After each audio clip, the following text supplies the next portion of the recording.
Welcome to Luca and Miguel. Enjoy the video. In this video, I will show how to make pasta easy guide.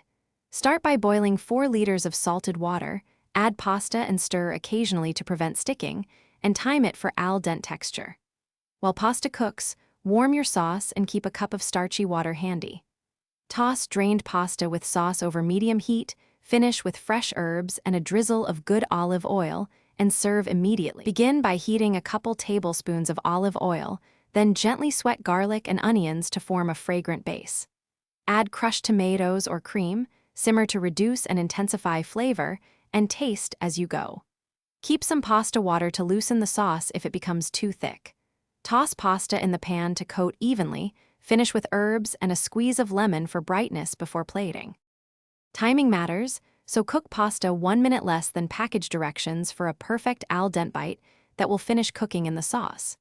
Use the reserved starchy water to marry sauce and pasta without diluting flavor. Taste a small piece to confirm texture, then combine pasta and sauce over medium heat for a minute to absorb flavors. Serve right away to keep that ideal texture and warmth on the plate. Thanks for watching and please subscribe. It's the best investment you'll ever make.